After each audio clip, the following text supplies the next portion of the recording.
الحمد لله الحمد لله وكفى وسلام على عباده الذين اصطفى أما بعد فأعوذ بالله من الشيطان الرجيم بسم الله الرحمن الرحيم وما أمروا إلا ليعبدوا الله مخلصين له الدين وقال النبي صلى الله عليه وسلم إنما الأعمال بالنيات أو كما قال عليه الصلاة والسلام আল্লাহ রাব্বুল আলামিনের অশেষ দয়া যে আল্লাহ রাব্বুল আলামিনে আমরারে মুসলমান বানাইছেন, ইসলাম ধর্মের উপরে জন্ম দিয়েছেন এবং আমরা আল্লাহ পাক রাব্বুল আলামিনের আনুগত্য দাসত্ব গোলামি করতে পারি। আর একটাই কারণ যে আমরা মুসলমান হওয়ার কারণে, আমরা ইসলাম ধর্মের মধ্যে জন্ম নেওয়ার কারণে, আখিরি নবী মুহাম্মদ মুস্তাফা সাল্লাল্লাহু আলাইহি সাল্লামের উম্মত হওয়ার কারণে। এটাই আমাদের বড় সৌভাগ্য।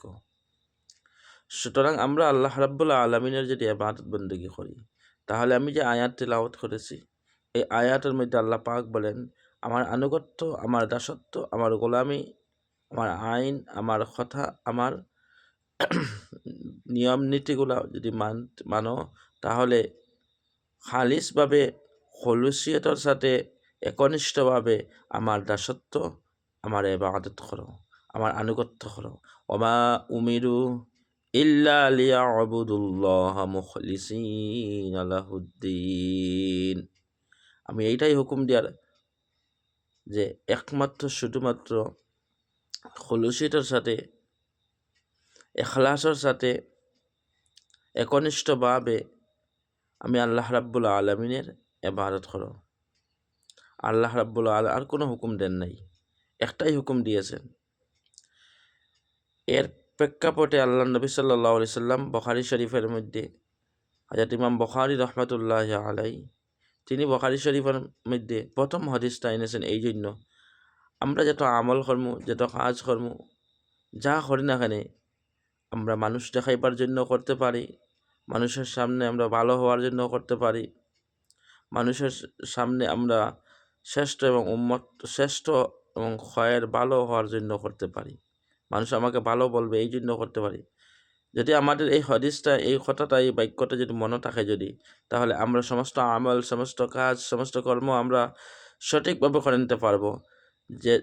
যেটা আল্লাহ নবী সাল্লাল্লাহু আলাইহি সাল্লাম যে হাদিসটি বলেছেন, ইমাম বুখারীর সর্বপ্রথম হাদিসটা এনেছেন এই জন্য, ইন্নামাল আমালু বিন্নিয়াত, সমস্ত আমল, সমস্ত কাজ, সমস্ত কর্ম একমাত্র শুধুমাত্র নিয়তের উপরে নির্ভর করে, নিয়তের উপরে দারমাদার। নিয়ত যদি আপনার, যদি নিয়ত খলুসিয়ত, এখলাস, এইটা যদি ঠিক থাকে যদি, তাহলে আপনি সওয়াব পাইবা।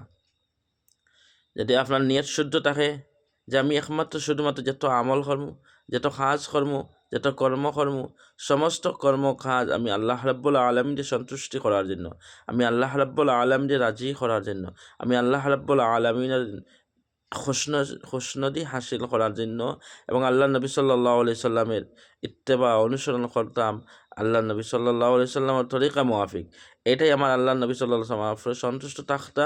আল্লাহ নবী সাল্লাল্লাহু আলাইহি সাল্লাম, আল্লাহর হাবিব সাল্লাল্লাহু আলাইহি সাল্লাম আমার উপরে রাজি থাকতা, আল্লাহ নবী সাল্লাল্লাহু আলাইহি সাল্লামকে খুশি করার জন্য, এবং আল্লাহ নবী সাল্লাল্লাহু আলাইহি সাল্লামের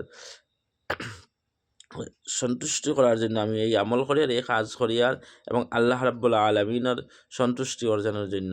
যদি এইরকম মনের মধ্যে থাকে, যদি অন্তরের মধ্যে থাকে, যদি নিয়তের মধ্যে থাকে যদি, তাহলে আপনি আমল করলে সওয়াব পাইবা। আপনার নিয়ত শুদ্ধ থাকলে আপনি আমলের সওয়াব পাইবা।